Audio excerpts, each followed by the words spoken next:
नमस्कार. आरोग्यशाहीमध्ये मी वैद्य नमिता आणि मी वैद्य भाग्यश्री आपलं स्वागत करतो. आरोग्यशाहीचा तसाच आहाराचाही. सर्व कडधान्यांमध्ये श्रेष्ठ म्हणजे मूग. फक्त भारतातच नाही तर संपूर्ण जगात मूग अवेलेबल असतात.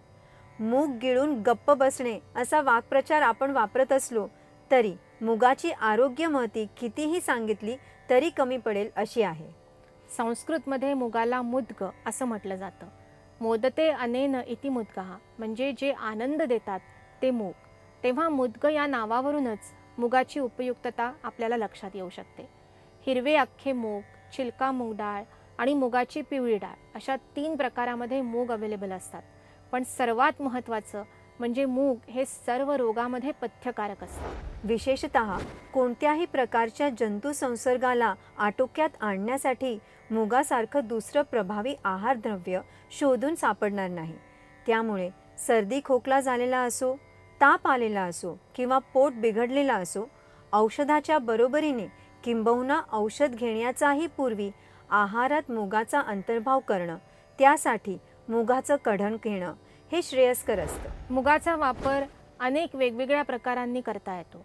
म्हणजे मुगाचं सूप करता येतं, अख्ख्या मुगाची उसळ करता येते, मूग डाळीचं वरण किंवा आमटी बनवता येते, तांदूळ आणि मुगाच्या डाळीपासून बनवलेल्या खिचडीला तर काही तोडच नाही. याशिवाय मुगाचं धिरडं, मुगाचा चिल्ला, डोसा, मुगाचा हलवा, लाडू इतकंच नाही तर अगदी मुगाची भजीसुद्धा बनवता येते. अगदी खरंय. कधीतरी गरमागरम मुगाची भजी एन्जॉय करायला हरकत नसली तरी आरोग्याला पूरक असणारे मूग कढण, सूप, उसळ किंवा खिचडी या स्वरूपात वापरणं अधिक चांगलं असतं. आयुर्वेदात मूग पचायला हलके, डोळ्यांना हितकर आणि शरीरातील उष्णता कमी करणारे असतात असं सांगितलेलं आहे.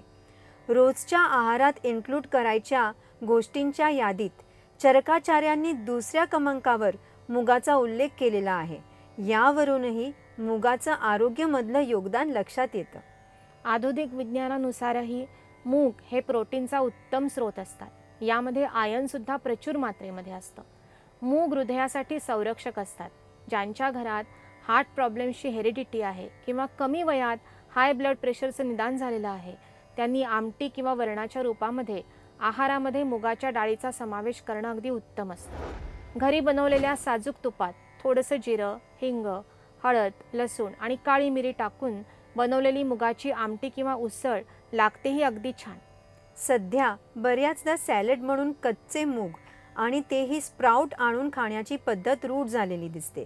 पण आयुर्वेदात स्प्राउटेड बीन्स अप्रशस्त सांगितलेले असल्यामुळे मूग 4 ते 5 तासांसाठी किंवा रात्रभर पाण्यात भिजत घालणं आणि सकाळी वाफवून वरून तुपात जिरं, हिंग, हळद, आलं वगैरे टाकून केलेली फोडणी, चवीनुसार मीठ टाकून खाणं हेच चांगलं.